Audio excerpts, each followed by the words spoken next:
Cast. They fight for their families. They fight for each other.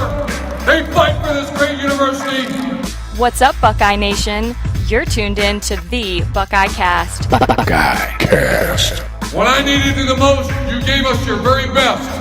These fellas were born and bred in the Buckeye State. Handle your business, man. Everything you got. 4 to 6 A to B, 9 strong. Buckeye Cast. Visit us at thebuckeyecast.com and follow us on Twitter, Instagram, Facebook, and YouTube at the Buckeye Cast. Buckeye Cast. Now here's your host, Joe Warwick. A great Buckeye. Brutality, 1, 2, 3, go die!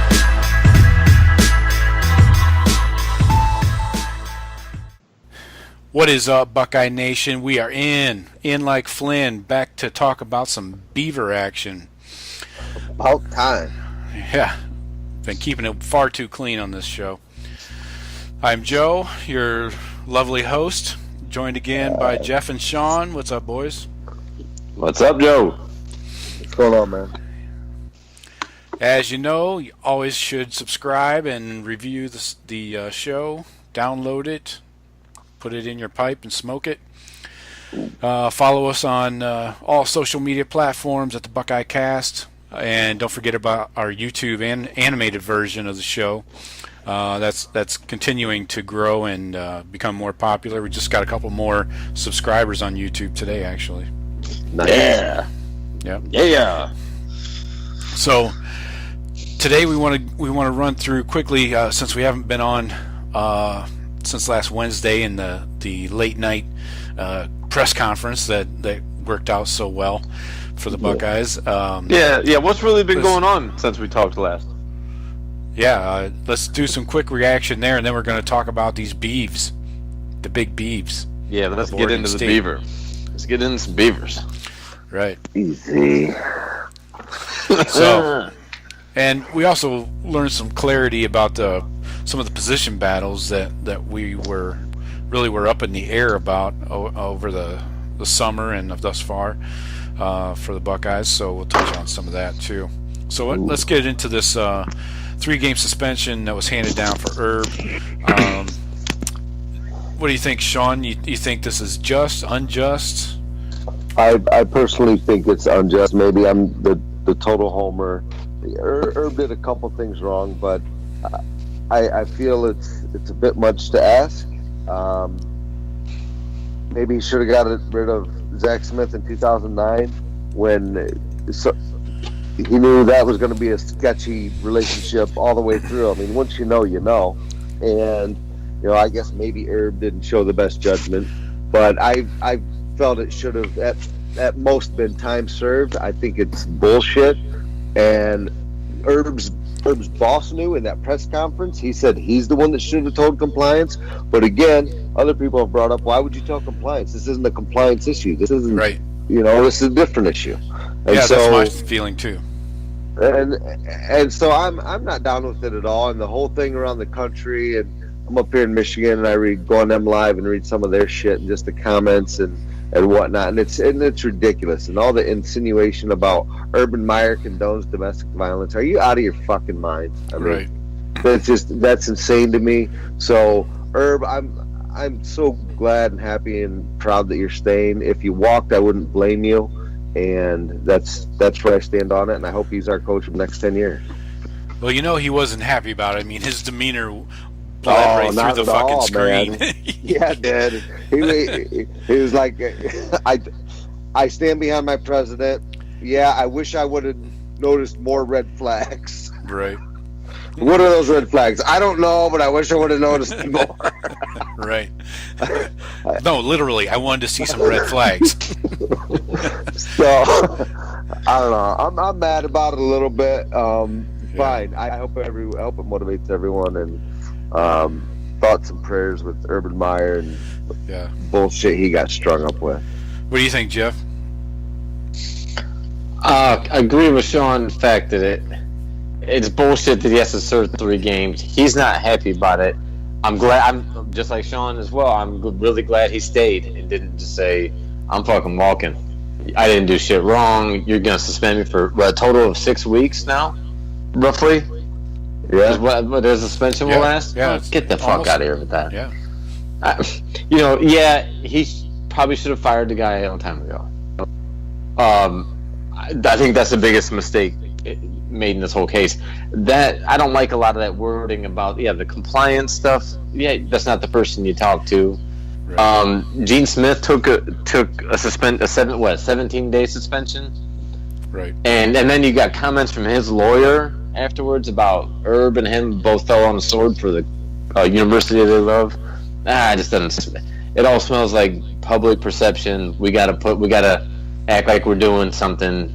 I don't know what the role the president has versus some of the board members. And all of this, through all of this, there's still like zero proof of domestic violence. Am I wrong? Yeah. I don't think there's a crime. They're talking about the cover-up. We're not sure if there was an actual crime yet. I think the reason he got 3 games is because of all the ancillary bullshit, not the domestic violence charge that was alleged. I think it was more about all the extra crap.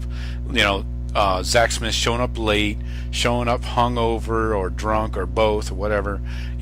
All these things. Not the mail. Did that a lot? Yeah. If that's true, I can't believe Herb stood for that. Yeah. I mean, I can't. I'm disappointed. That's the blind spot. That's the blind spot he referenced. So, I think Herb's definitely guilty of the blind spot and the loyalty to Earl, but I don't know if it's 6 weeks guilty. Right, and we still don't know if he actually committed physical abuse against his wife. But none of that's confirmed or proven, correct? Right. And like I said, I don't think the suspension has anything to do with that. I think it's about that cocksucker Drake and his public perception and the ESPN narrative that has been trotted out there for the last how many weeks, that they think that these reports by Brett McMurphy are gospel, that it's fact, when his original report is full of errors. Guys, you want to be disgusted? I've been reading comment sections that are comparing this to Penn State. Oh yeah, that's equal. That's disgusting. Yeah, that's absolutely disgusting. Those people have, just completely clueless and right. Wow, to live in that, I feel sorry for them that you'd even. That's not really a perspective that even is close. Or, it doesn't even warrant a conversation. Sean, I was telling Joe, it's down here in Orlando, of course, there's a lot of Gator fans that are still kind of shitty. About Urban not being around anymore. Orlando, not just a lot. Yes, I'm saying 99.99% of them that I've met in my 15 years of living here, whatever. The local radio is just, they are going off. They're leaving out the words like allegedly. They're saying, Herb's allowed a wife beater on his it's proven fact. Like he enabled him. It is ridiculous. Yeah, like he handed Zach a club to hit her with. Yeah. And then it was like, hell yeah. And everyone that knows nothing can be further from the truth. Right. And then so I don't pay no mind. He's gonna not be on the sideline for 3 weeks. He's gonna come back and coach the team. We're gonna be fine. We'll be 3-0. He hasn't even seen them through. He didn't see fall camp at all. None. Right. 0. And now he's gonna come in like you got a new coach in the middle of the season. Not the middle, but talking 4th game. The last time you saw the team, he didn't have a 6'7" center. Right. He's got to adjust himself to that. But anyway, that's probably coming up later in the show. Definitely, we're gonna touch on the position. It's bullshit, but it's done. There's not gonna be anything else, right? There's no more legs to the story coming out, right? We don't think. Nobody knows that for sure, but so we're not out of the woods yet. But at least we have a decision. The investigation's over finally, and we can move forward and know what our path is. And I think along your lines, Joe, ESPN's they've moved on. ESPN's got, with the whole season starting, they got all kinds of storylines now. Right. So we're not going to get that ESPN knocking on the door, hey, we need more info, more info. They've moved on to their 50 other stories that, go around college football. Yeah. So as long as we don't give them more reason to come around, I think they're going to be done.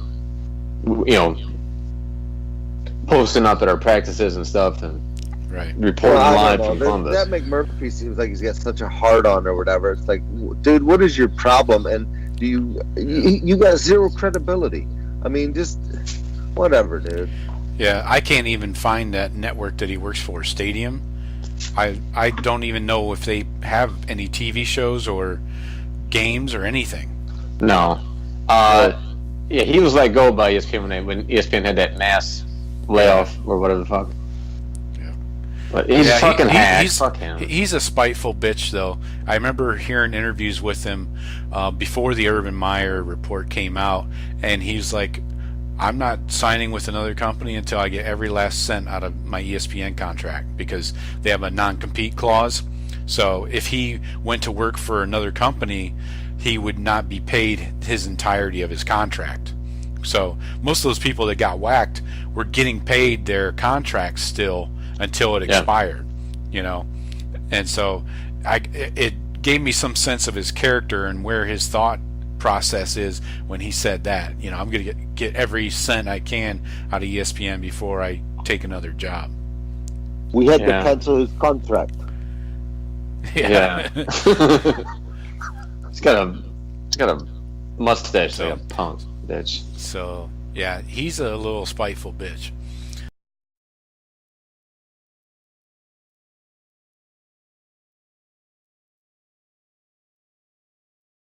So let's move on. We got to talk real football. Please. Real football. Yes. Real football. We got a game here in 5 days, fellas. About time. Yeah. So, Oregon State Beavers. These guys are a fucking shit show. OSU. Yeah. The real OSU versus a faker. So, let's run through a quick little Beaver recap of 2017. They went into 2017 thinking they were going to end up in a bowl game. Then they immediately got smashed week 1 by Colorado State, and shit went downhill from there. Nice way to open a new stadium on campus, right? Colorado State. Yeah. Who would have thunk? Who would thunk it? So they did beat Portland State. That was their one win. So they went 1-11 last year, and they had to pull that game out by 3. They got smashed by everyone else. Even Minnesota crushed them, but the Fighting Flex. And last year they averaged 138 yards rushing, 196 passing per game. Not stellar numbers. Offense averaged 21 points a game. Defense allowed 43 points a game. That's like double what the offense was scoring. Good Lord. And they're a -14 in the turnover ratio. I didn't realize, Joe, that their coach Gary Anderson resigned middle of the season. Gary Anderson, the legendary kicker? No, the guy that No, Gary Anderson, the legendary 59-0 in the Big Ten title game coach. That Gary Anderson. Thank you. I think he's still reeling from that game. Well, something's not right upstairs because he walked away from $11.6 million in the middle of the season. How do you do that? He was a former assistant to Herb, right? Gary Anderson? Maybe at Utah. I think so. He might have been the assistant to the assistant. The assistant to the water boy? Yeah, so he walked away from almost $12 million just to get the hell out of Corvallis last year. And Corvallis sounds cool, though. It does sound like a cool town.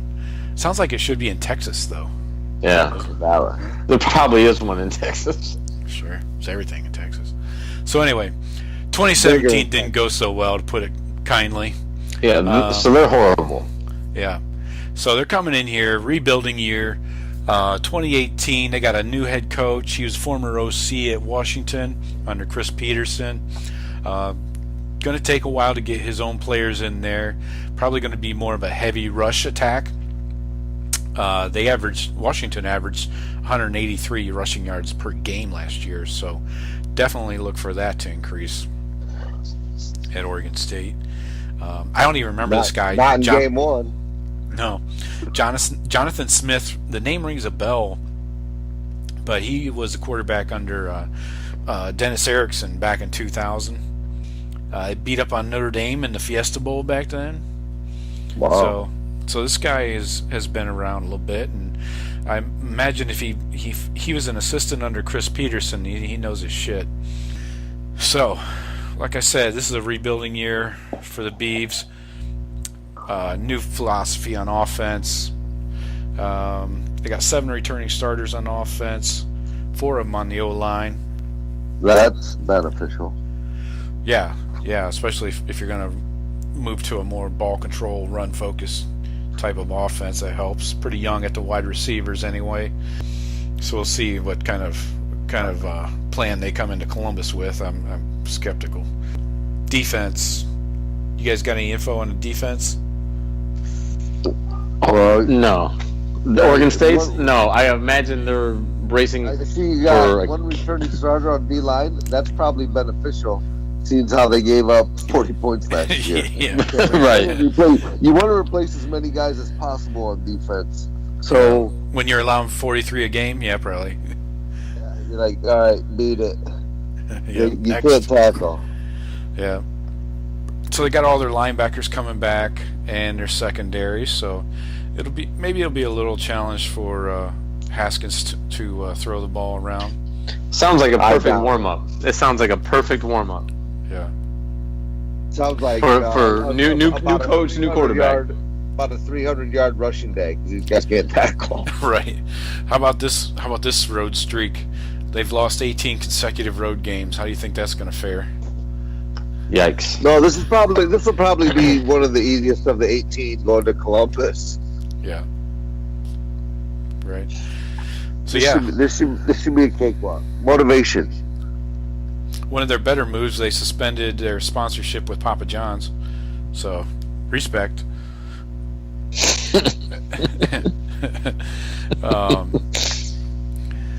And I don't know if you guys remember this story back in the spring, but Hawaii's football coach Nick Rolovich, he called out Oregon State for sending invitations to players that had already signed with Hawaii.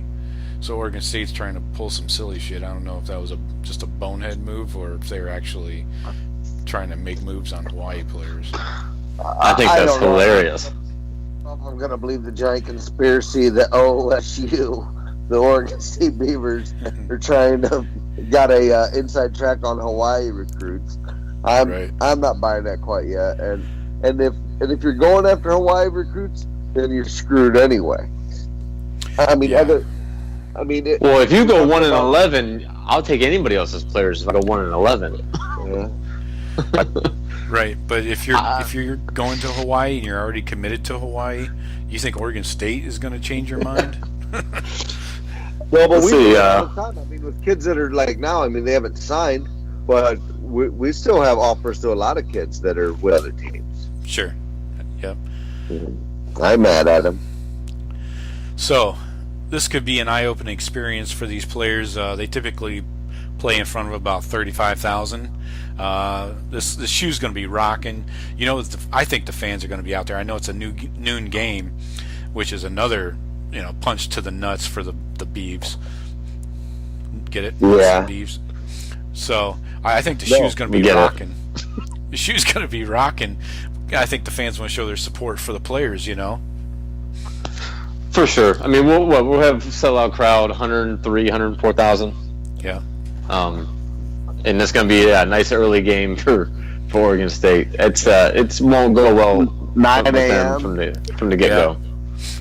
Roll out of the rack and get punched in the face. What day do they come in on? Do they get a little time adjust to that shit?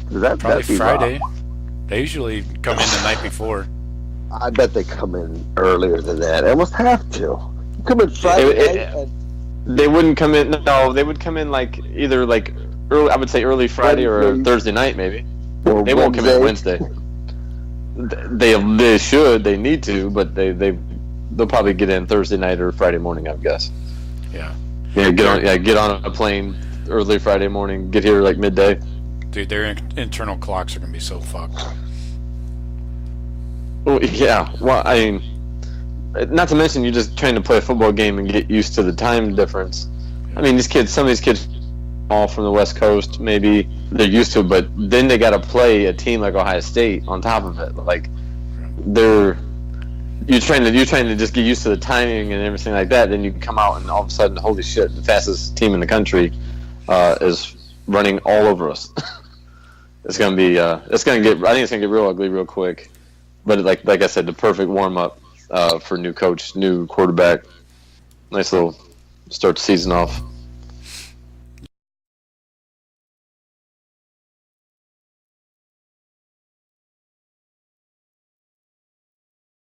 Yep. So, definitely an uphill battle for the Beavs. Today we heard both Ryan Day and Greg Schiano. Today's Monday. Both of them went to the podium, finally spoke after weeks of silence, radio silence from the coaching staff. Day's said he's been receiving text messages of encouragement from Chip Kelly, saying things like, "You're built for this." So the Chipper is helping out any way he can. So here's what we did learn from today's press conferences. Michael Jordan is in fact the starting center, all 6'7" of him. Yeah, I trust our coaching staff. If they think he's the best option and can handle the calling and controlling of the line and calling out the schemes, I'm all for it, man. We must have better depth at guard than we do at center, because they wouldn't pull him out of his position if they didn't feel confident in the guy they were putting in there, even if they had to move him to center. So And I'm all for it, man. I mean, if the coaches say he's our best option, I'll put him there. always keep in mind, Herb's philosophy is to play the best five. Yeah. Well, and it's been our pattern, frankly. You know, we went Price, we went Elfline. We always move the guard to center. So to me, it's kind of a natural progression. You move your best guard to center, especially a guy that's had 2 full seasons under him. And I do wonder how much, say, like Haskins has in the matter. Like, hey, you know, I get this guy's ball better, or, you know, things of that nature. Yeah. Definitely need consistency when you're snapping a shotgun snap every play, you know. Is that what we're going to still be doing, shotgun? Yeah. Offense isn't changing much. Oh, I wouldn't. No, I wouldn't think it would.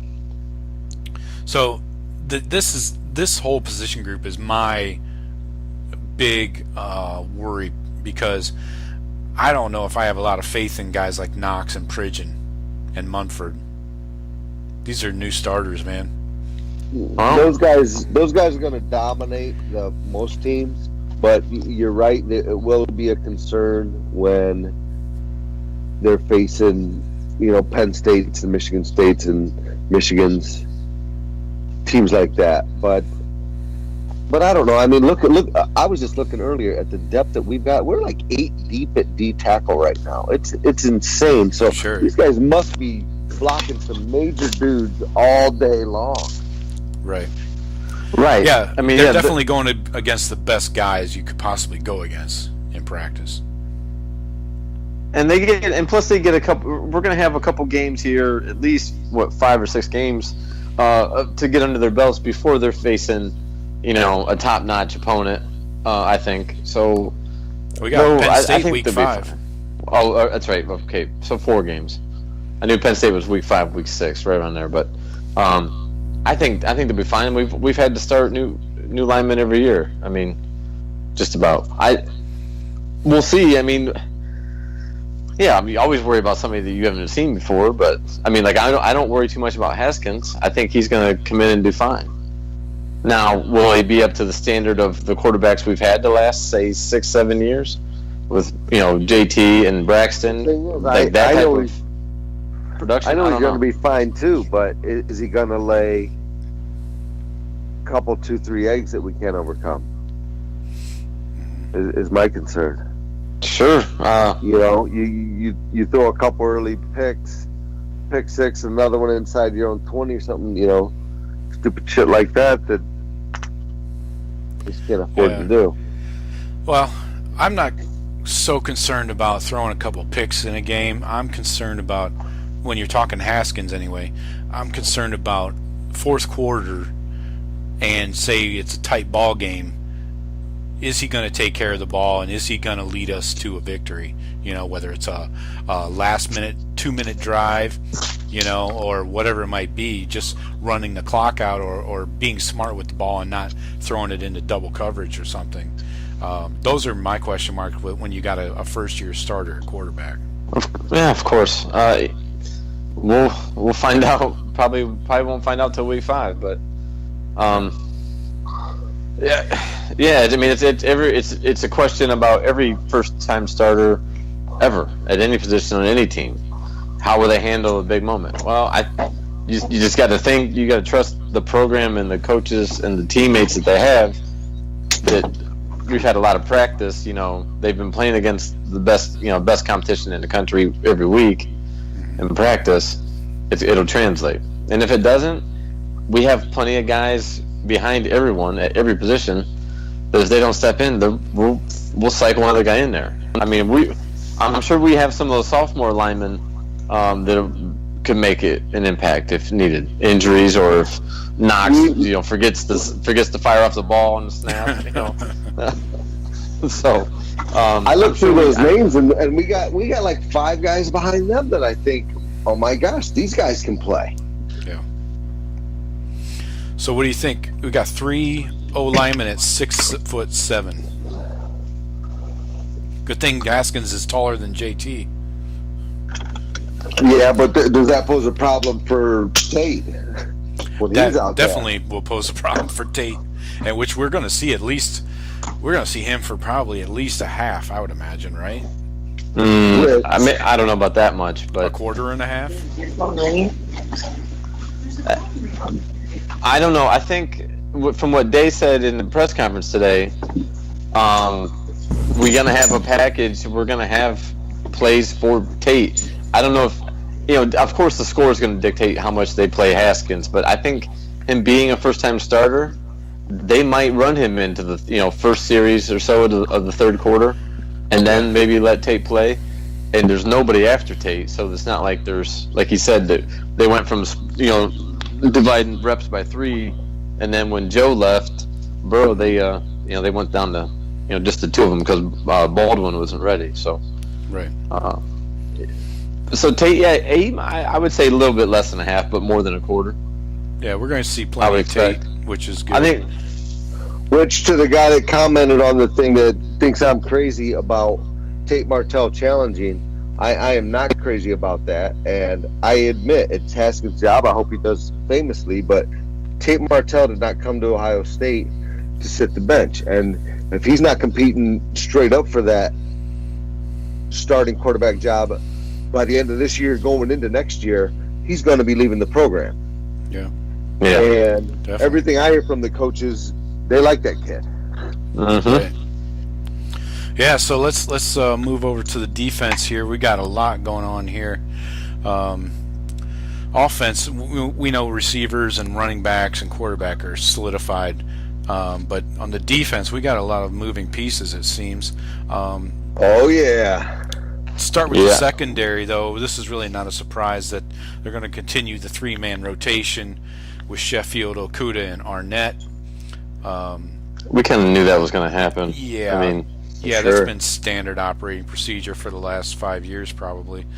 Arnett, they're saying, will probably slide down into the nickel or the slot position. So, which we're in a lot of the time. Exactly. I mean, our base defense is like we've always been saying. Our base defense is going to be 3 corners in most games during most offenses. But I like having the bigger guys, Sheffield and Okuda, on the big guys outside, on the receivers. Of course. No, it makes sense. Arnett on the guy in the slot. I mean, right. Typically a smaller guy. But Arnett's gotten bigger, man. They list him, at least on the Buckeyes thing, as 6 foot, $195. I mean, Arnett's who I've always hated on, and I apologize, Arnett. I think Damon Arnett's going to have a nice year. I really do. I think he feels maybe a little I think he's a competitor, and he feels a little slighted that maybe, all right, you guys got Akuda and Sheffield. Well, look, I'm here too, mofos. Right. Yeah, I could see him if we'll see what kind of season he has. I think he's probably a mid-round pick right now going into this year, and if he shows out and really shows up, who knows? He could be a first-rounder, you know. Nobody expected Ward to be a first-round pick going into last year. I expect Sheffield to probably be a first-round pick after this year. I agree with that. Yeah. Mm-hmm. And I seriously can't wait to see Sean Wade. Mm-hmm. Yeah, he's definitely going to rotate in there. I just look through there, and then there's Tyreek Johnson, who we think is going to be just amazing. But then you got these other guys sprinkled in, like Seven Banks and what's his name? Marcus Williamson. I mean, these guys are ballers. Yeah, a lot of high-rated dudes sitting behind these guys that are chomping at the bit. Young guys, and same here at the open safety position to lead into that. Pryor versus Wint, and Schiano said that it's been a great competition in camp, and they're both going to play on Saturday. Sure. That's how it started last year. I mean, with Eric Smith. Yeah. Smith and Fuller. And Fuller just kind of just assumed it more. And I think Smith had a lot of health injuries or health issues as well that he kept getting slowed down by. And Fuller was playing well, so he just took it over. So a lot of the stuff like that, it'll play itself out. One guy might get dinged a little bit, and the other guy has a great game, and then the playing time separates a little bit more. So I mean, I think we have a lot of that every year almost. This guy's great competition; they're both going to play. It works itself out as the season goes on. Right.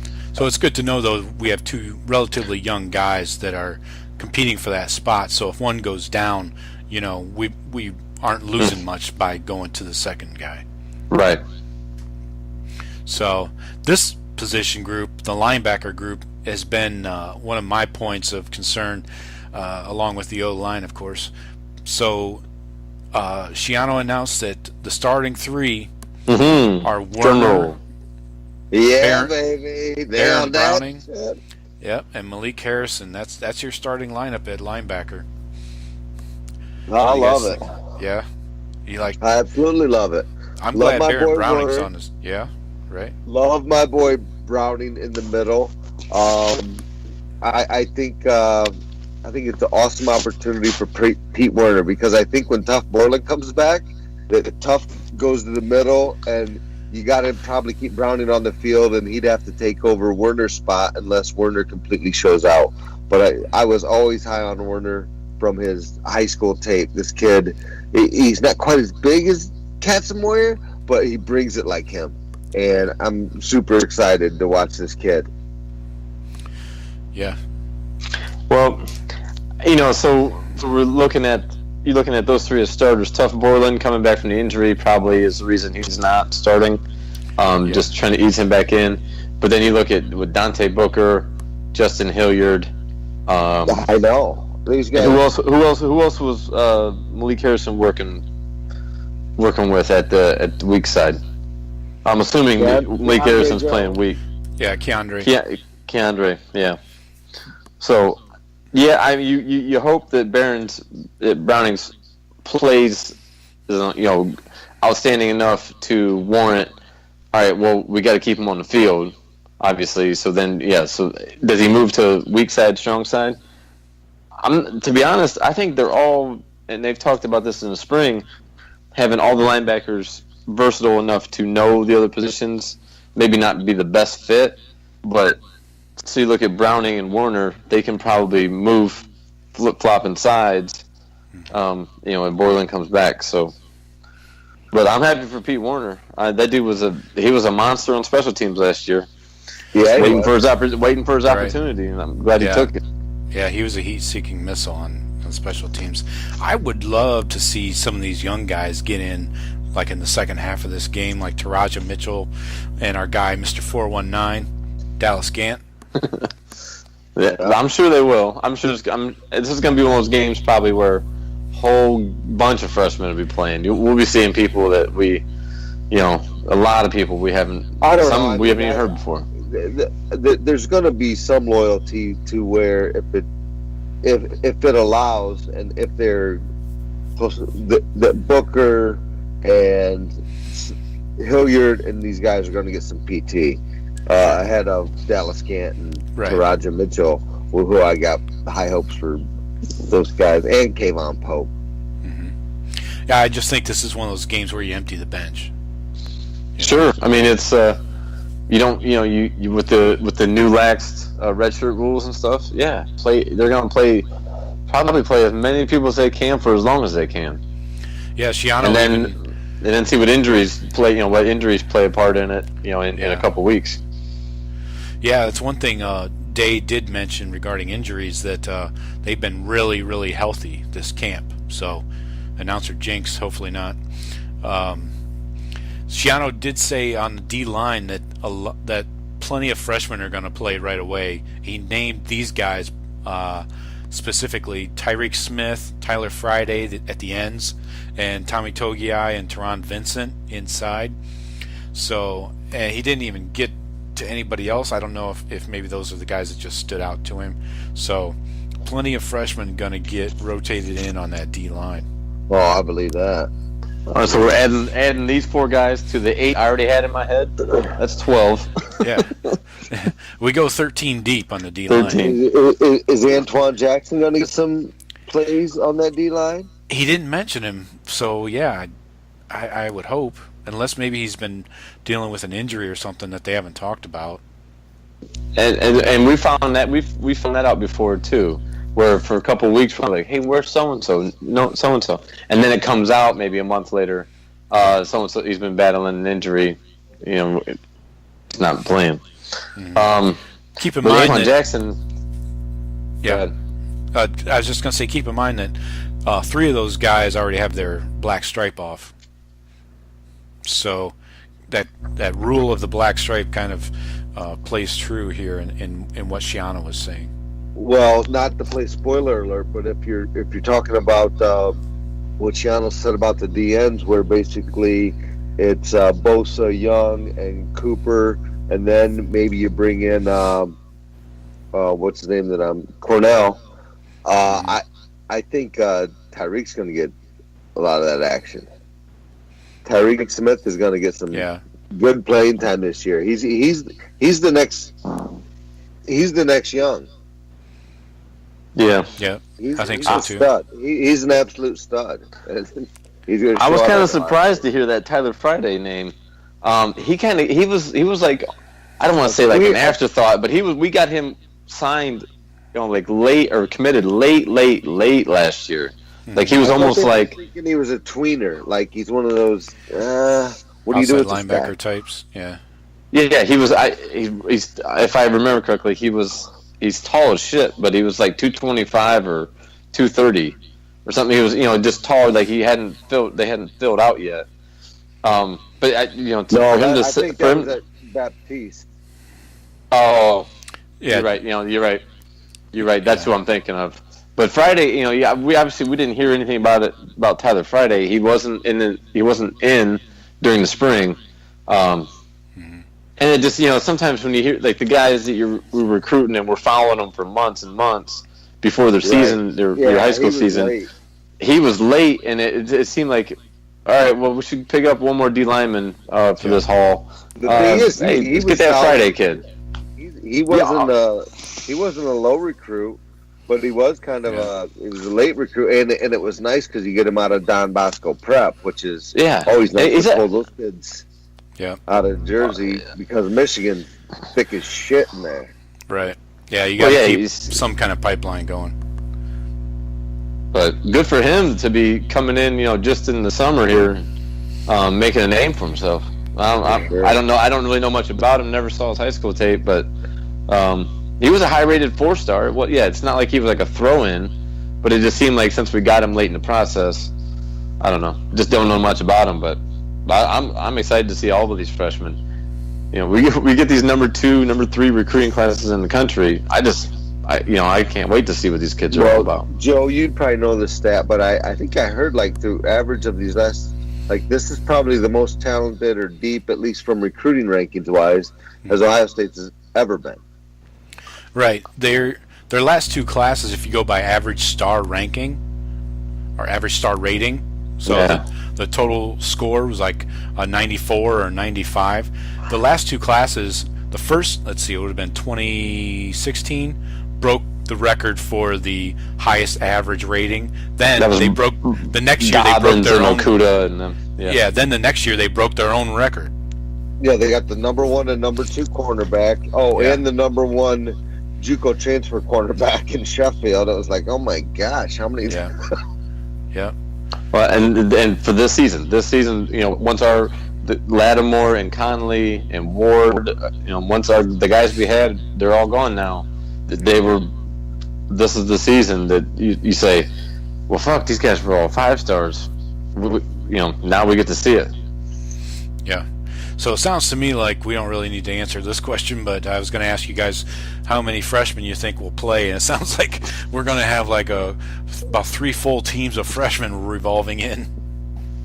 Right. Between all the redshirt freshmen that are just getting their first chance, they're hungry as shit. Those guys that sat last year, they want to get out there and play too. So yeah, we're going to see a whole bunch of names, I believe, come Saturday. Because there won't be. I think the game's going to be in hand very shortly into the game. I said, if I took out every starter, true starter, the guy that's going to play the first play on offense and defense, that second team would be so much better than Oregon State. It'd blow your mind. They would still beat them by 30. Yeah, I don't think our point spread would change. Not much, No. I don't think. No. I mean, what is the spread, Joe? Before I say that, 38. Ooh, that's ambitious. It might have went down to like 32. Oh, you weren't there on preseason pick the scores. Oh yeah. Well, I have to go back and check the tape on that. Oh, I got my sheet in front of me. I know what I got. Oh, did you write them down? Nice. Yeah, well, I wrote mine down. I wrote a couple of years down. Thanks.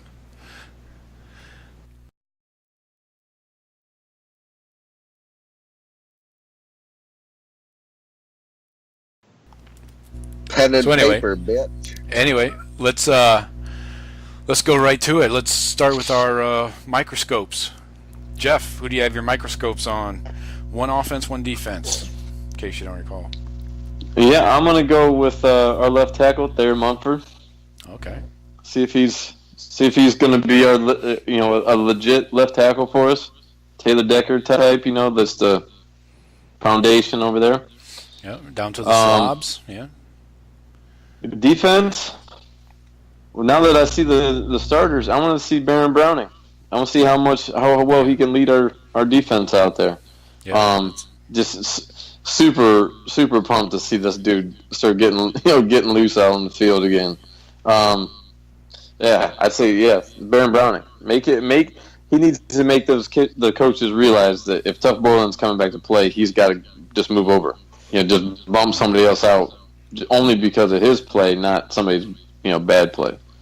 Right. So that's what I'm going with. Baron Browning. Okay. Sean, your microscopes.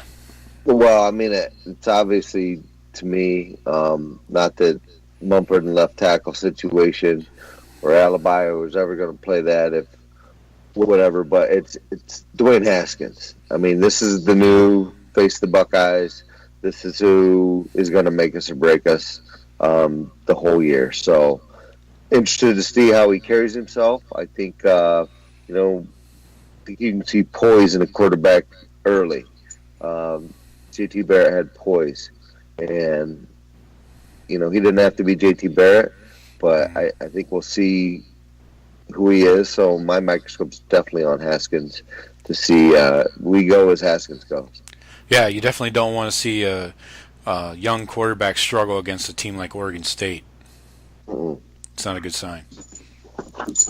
On defense? Well, on defense, I I'm kind of with Jeff, but I'm just next to him with my boy Pete Werner. You know, I'm such a homer on Pete Werner, but it's really that whole linebacking crew. The only plays that I think Oregon State can make are probably some tight end stuff. So, you know, they've seen Ohio State in the past, maybe hasn't been great at that, and so I'm really interested to see what Pete Werner and Baron Browning do. Thing is, I just watched something where it was Zach Boren talking about Tough Borland, and yes, I saw that video. How much instinct and whatever this kid has, and what he brings. So I think it's why I'm really rooting for my boy Werner, because he's going to have to show out to keep a spot. Because I don't know how if Baron Browning does a nice job, how are you going to keep him off the field? You know, Right. one of these outside backers has to go if Tough comes back and he's as good as at least Zach Boren made him seem to be. And if we're Mhm. if we're lined up in nickel too, you got to take a linebacker off the field. Right. Who do you take off? That's the question. You got some freaks out there. I know. We'll see. That's you figure you said Oregon State was more of a ball control running attack. Probably. So maybe we will see a solid, a constant three linebacker rotate. Three linebackers on the field at a time. So maybe we'll get this week might be a good test of our guys dealing with against the run. Yeah. And then I don't know how they decide that though. I mean, like, who's better in coverage? I would imagine that Tough Borland, if he came back as a starter, he'd be the one coming off the field. Typically the middle linebacker. Down. Yeah, typically the middle linebacker is the slowest of the three. But they got some huge dudes though. They got like a D tackle that's like 6'3", like 373, and they got some big fat bastards on that team, man. Yeah. Yeah. Let me get my microscopes in here real quick. I'm going with my guy Tate Martell. As everyone knows, this is a pro Tate Martell podcast, and you're lucky I don't take DeMario. Oh, we haven't talked about him in a while, but I can only do one offensive player, so I'm going to look for second half. I'll turn on the TV and dial in for Tate. Just kidding. And on defense, I want to see the safety position get hammered out, whether it's Isaiah Pryor or Jocelyn Wint. I want to see Isaiah Pryor probably win that, so I'm going to be focused on him since he's probably getting the start. Is it Jocelyn or Jason? I've heard it pronounced Jocelyn. Huh? It's weird. It's a weird spelling. I'm not sure. It's an H in there. Yeah, it's like J-H. Sometimes the H is silent. Yeah, not on this podcast. Heyo. Like, fuck it. Thailand, the resort area in Thailand, fuck it. PH. Yes. Yes.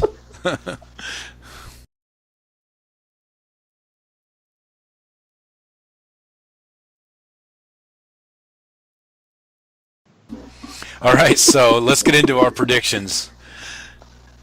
The spread is 38. I've seen 37 some places, whatever. We're going with 38. And the over-under is 64.5.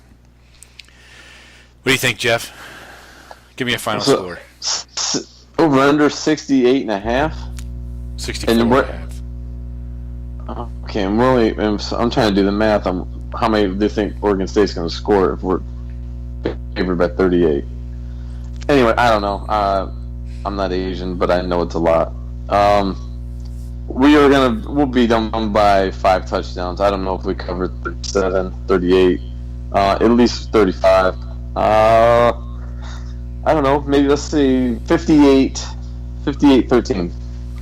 Okay, that's a cover. Not too shabby. And the over. What do you think, Sean? I got my original predictions up here, and I stand by them. Okay. I got us covering and take the over, kids. 57-10. Very nice. I'm going 63-14 over cover. I think they scored. I think they scored 2 late in the game. Maybe one on like a garbage pick 6, or somebody tries getting cute. Tate gets cute and tries running around and doing some silly shit. Apart. Yeah, Not even these high schoolers. right. Look, Tate's never lost a game. Exactly. True. I want him to go to Ohio State 2 years, undefeated national champions, and then win 10 undefeated Super Bowls. Now you're Never talking lost crazy. a game in his life. All right, here's one for you. I got a question for you, Jeff. Who scores the first TD of the season? A lot of Paris options. Campbell.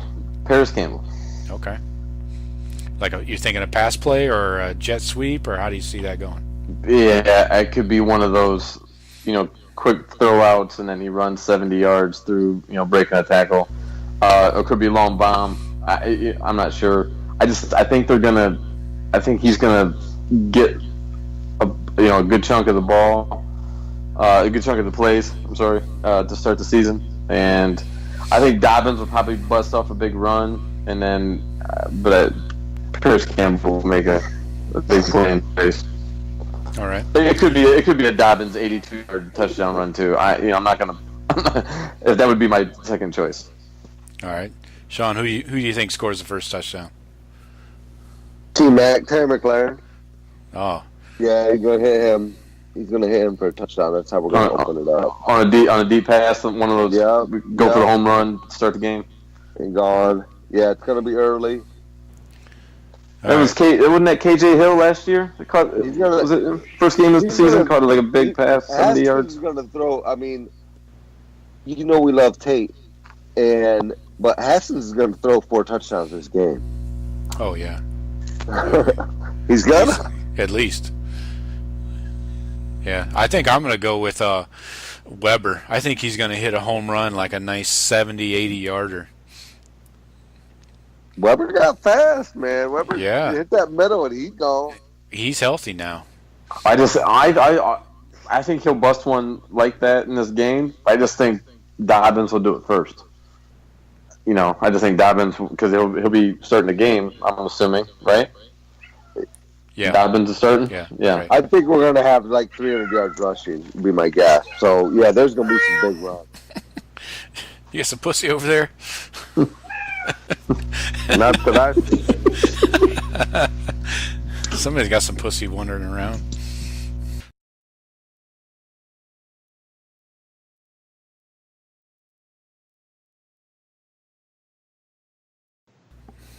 So let's talk about the Pac-12 since we're teeing up Oregon State this week. Let's give a little background to this conference and what they do and do not have going on. You guys probably have all heard of Bryce Love. He was up for the Heisman last year. He was the favorite going into the season. Yeah, and ran for over 2,000 yards. Excuse me. And what do you guys think? Bryce Love with the Stanford Cardinal. Not much else around him, probably. Yeah, but Stanford seems like they're the same every year. They got a super strong rushing attack. They got about 5 guys that have played in the NFL. The tight end's probably going to be an All-Pro in 3 years. But yeah, it's like a typical Stanford team. Bryce Love, breakaway speed. Duke can run through in between the tackles. Definitely the best pro prospect at running back that they have ranked right now. You're right. He might. I don't think he goes for 2,000 yards again this year. Injuries, man. He's gonna get. It's hard to do 2 years in a row, man. You take a beating. That's where you're wrong. Bryce Love is going to win the Heisman. He's my front runner going into this, and he will. We got a guarantee. Nice. Book it. Bryce Love is going to have a monster year. They don't play defense out there. He's going to have 2,000 yards again, and that's going to be that. So Heisman goes back to NorCal. All right. Yep. All right. So our guy Chip Kelly, back in Our the guy? yeah. He's not your guy. Not my guy. He's back in the Pac-12. This time at UCLA.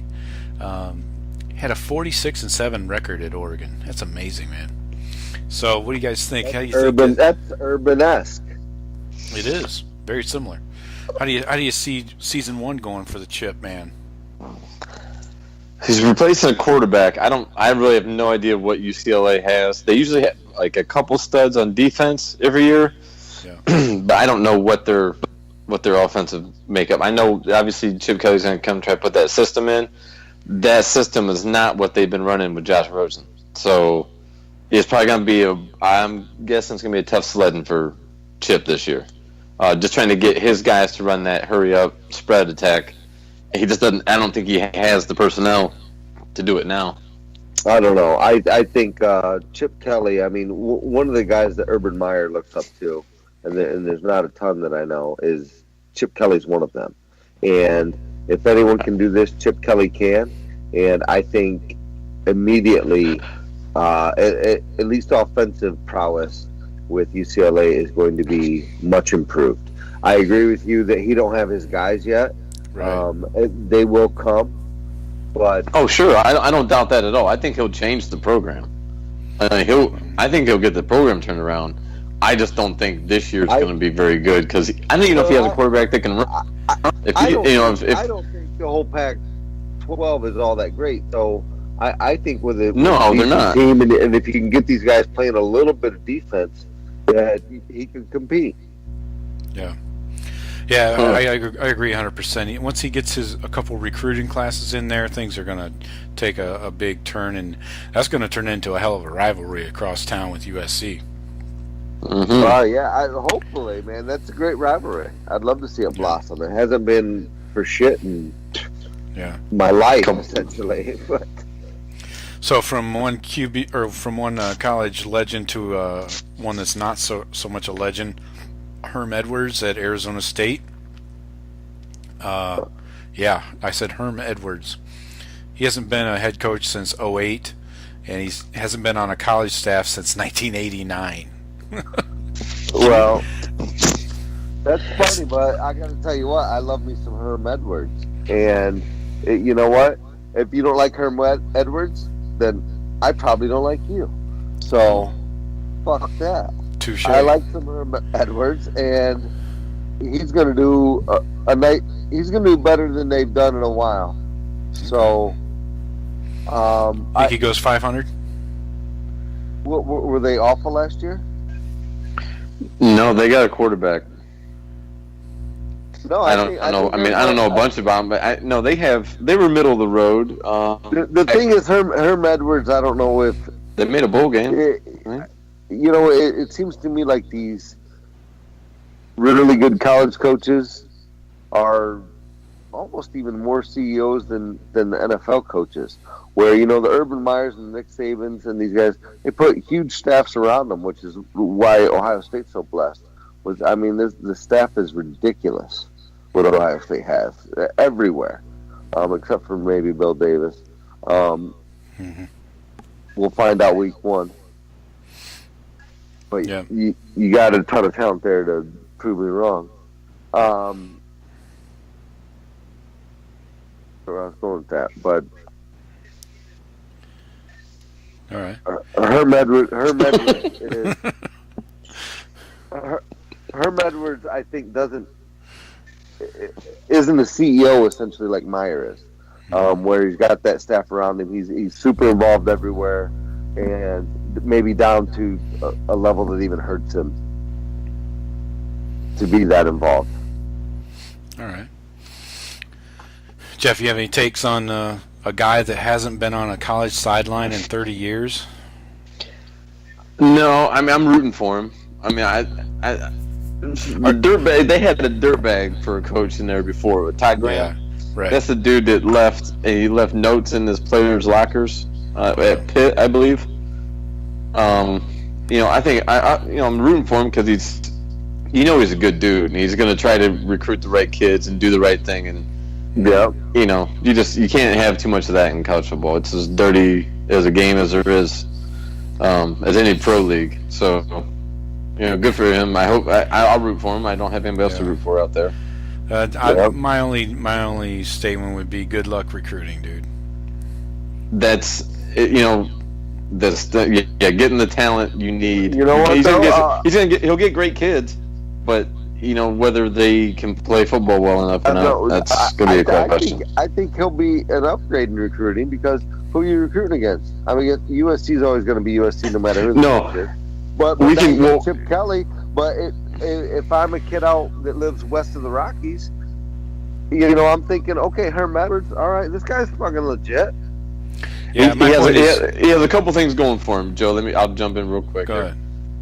He is at Arizona State, and that is a hell of a school for a lot of people to go to. Yeah, and who would want to go there? his in-state opponent is Kevin Sumlin, and he's not exactly high on the morality charge right now. So, he can easily pull the card. What, you gonna go to this guy? Yeah, that's what I'm saying. The negative recruiting is going to be a layup against Arizona State, and I wish him luck. I wish Herm luck. So, about USC, they always are the most talented team in the Pac-12. I don't know if that's accurate. Another though. freshman quarterback coming in, I believe. Who do you think is more talented, UW? Oh, I think Washington is. They got their quarterback returning. Yeah, it's going to be USC and Washington. I would put for the title game. Coming out of the North and South. I don't think there's. I mean, from what we see, I don't think there's much push on either division. Like like we were just talking, UCLA, they're rebuilding.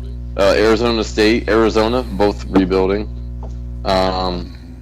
Utah is usually will beat some of the front runner teams, but I think Washington might go undefeated. I think in that conference, I think they could. I don't know what Washington has outside of the conference, but I think they're the most talented mainly because of the quarterback versus USC's freshman.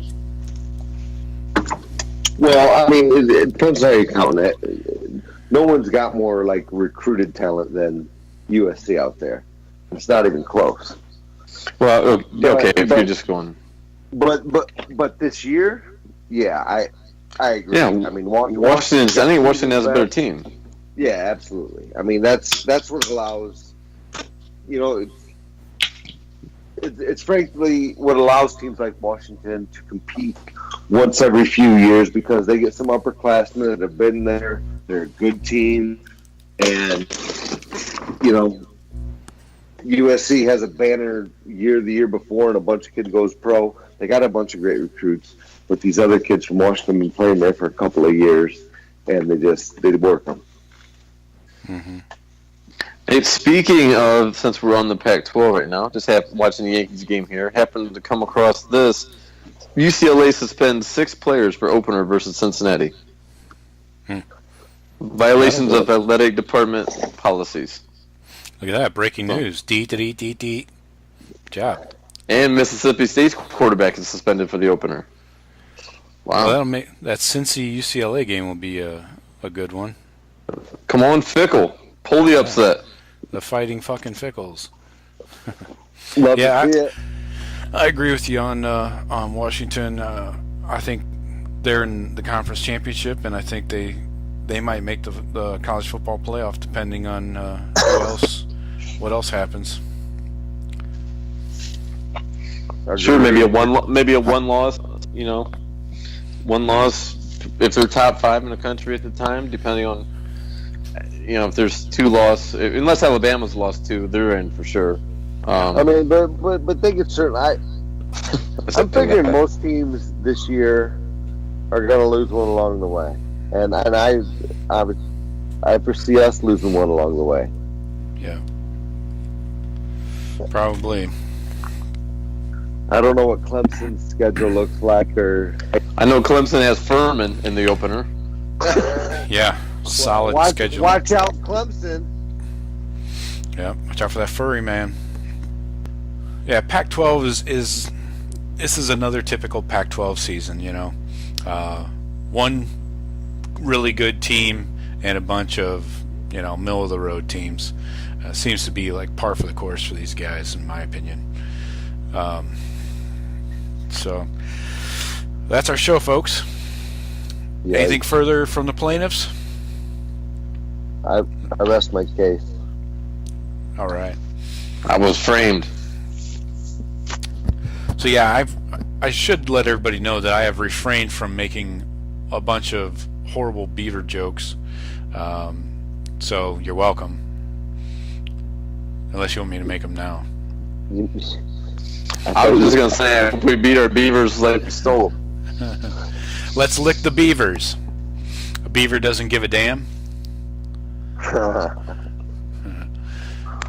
All right, so that's our show, folks. Sorry for the digression there. As always, hit us up.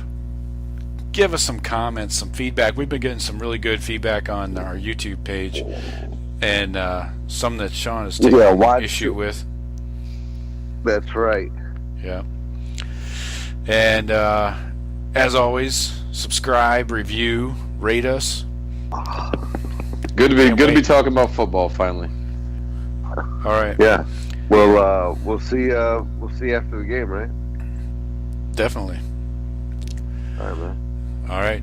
All right, bro. Everybody take care. Go Bucks. Go Bucks. See ya.